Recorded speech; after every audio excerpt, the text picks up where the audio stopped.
Shalom Godly Family yang dikasihi Tuhan. Mari kita nikmati teh hangat, teduhkan hati, hadirkan semangat melalui firman Tuhan yang terambil dari Matius pasal yang ke-6 ayat yang ke-19. Demikian firman Tuhan. Janganlah kamu mengumpulkan harta di bumi. Di bumi ngengat dan karat merusakkannya, dan pencuri membongkar serta mencurinya. Godly Family yang terkasih, hampir setiap orang memiliki investasi duniawi, entah apapun bentuknya dan berapapun jumlahnya. Bahkan seringkali orang rela berjuang sedemikian luar biasa untuk sebuah investasi dunia. Mengapa? Karena orang tahu bahwa itu akan memberikan keuntungan dan jaminan di masa yang akan datang. Tetapi ironisnya, banyak orang lupa bahwa investasi dunia sangat sementara dan bisa hancur sewaktu-waktu. Karena itu Alkitab mengingatkan, jangan mengumpulkan harta di bumi. Godly Family yang terkasih, kita perlu cermati bahwa ayat ini bukan melarang orang percaya untuk bekerja keras mencari uang atau menjadi kaya. Karena jika itu yang terjadi, jika itu yang dimaksudkan, pasti akan bertentangan dengan bagian-bagian dari ayat Alkitab yang lain. Karena di bagian yang lain Alkitab mencatat bahwa Abraham, Ayub, dan Salomo itu adalah orang kaya dan itu tidak dilarang. Dan Amsal 6 ayat yang ke-6 menulis bahwa kita dilarang untuk menjadi malas. Saudara, ayat ini sebenarnya berarti bahwa kita tidak boleh bekerja demi harta itu sendiri. Artinya adalah kita tidak boleh menjadikan harta sebagai fokus dan tujuan akhir dalam hidup kita.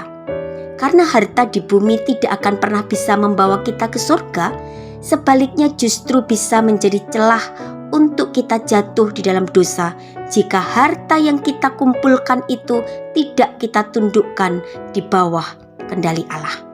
Dan yang kedua juga berarti bahwa orang percaya tidak boleh mengumpulkan harta secara egois. Harta yang kita kumpulkan hanya untuk memperkaya diri kita sendiri dan tidak menjadi berkat bagi orang lain. Karena itu terjemahan NIV untuk ayat ini adalah, janganlah menumpuk bagimu sendiri harta di bumi, dan inilah yang dilarang oleh Allah. Jadi peringatan di dalam ayat ini harus kita maknai sebagai berikut. Jangan sampai kita hanya fokus pada investasi dunia sampai kita melupakan dan kehabisan waktu untuk sebuah investasi terpenting, investasi jangka panjang, investasi kekal yang harus kita miliki, yaitu investasi surgawi. Karena itu dengan tegas Alkitab menulis, tetapi kumpulkanlah bagimu harta di sorga.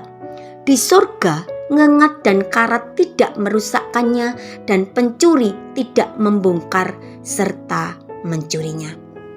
Godly Family yang dikasihi oleh Tuhan, mari kita pergunakan waktu yang masih ada untuk berjuang dengan keras, untuk berjerih lelah, untuk investasi kekal yang tidak akan pernah rusak, yang tidak akan pernah hilang dan tidak akan pernah membuat kita rugi, yaitu investasi surgawi. Amin. Mari kita berdoa.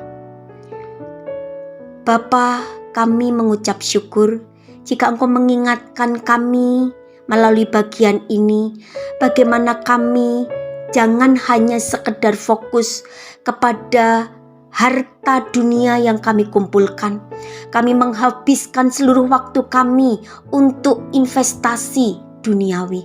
Bahkan kami sampai kehilangan waktu, kami kehabisan waktu, kami menganggap remeh, kami menganggap tidak penting untuk investasi kekal kami di surga. Tuhan tolong kami, supaya ayat ini memperingatkan kami secara serius, supaya waktu yang masih kami punya, kami pergunakan dengan baik untuk investasi yang tidak akan pernah membuat kami rugi, yaitu investasi surgawi.